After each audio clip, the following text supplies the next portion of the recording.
এখানে আটাটা আমি কাই করব, মানে পিঠার জন্য রেডি করব। এখানে একটু টেস্টিং সল্ট দিয়ে দিলাম। এটা এখানে একটু তেল দিলাম। তারপরে একটু বেকিং পাউডার দিব পিঠাটা হওয়ার জন্য। তারপরে একটু ডিম দিয়ে দিলাম। এখন এটা কতক্ষণ মাখবো, তারপরে এটা পানি দেব। এভাবে লেয়ার দিবেন।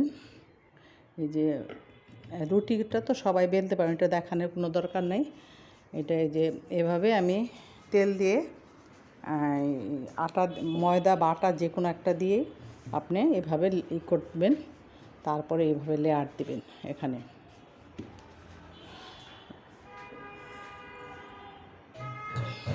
এটা এভাবে আমি 4টে রুটি লেয়ার করব। এভাবে এটা করে নিলেন। তারপরে এখন এটা আমার বেলতে হবে। এরকম পরোটার মতো বানায় নিচ্ছি। এখন আমি এটা ছুরি দিয়ে এভাবে কাটবো।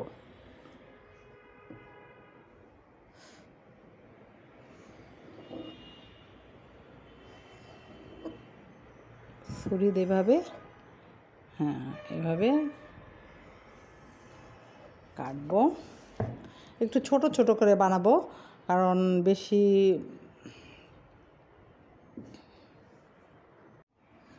খুব বড় বানাবো না, একটু ছোট ছোট করে বানাবো। কারণ ছোট দেখি ছোটোগুলি কেমন হয় খাইতে। এটা এভাবে দিবেন, পুরাটা আটকাবেন না, তাহলে ভাজাটা ভালো হবে না।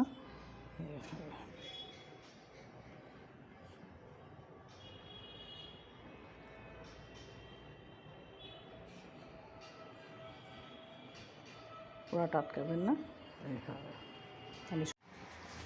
বানান হয়ে গেছে খাজা। এখন তেলে ভাজবো। তেলটা গরম হয়ে আসছে, আমি একটু একটু তেলে দিয়ে দিই।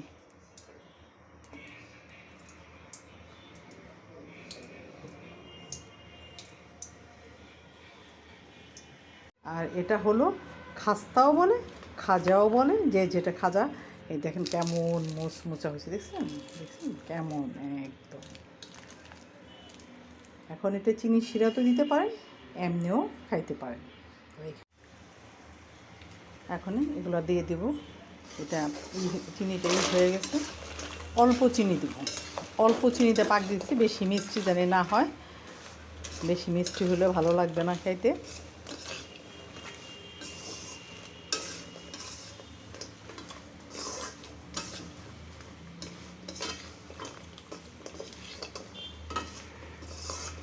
হয়ে গেল।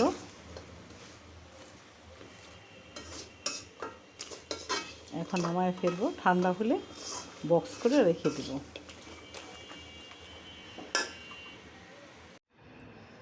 এই যে গজাও বলে, খাজাও বলে, আবার খাস্তাও বলে, দেখছেন চিনি দিয়ে পাক দিছি, হয়ে গেছে। দেখছেন কত মচমচা হয়েছে, একদম খেতে দারুণ।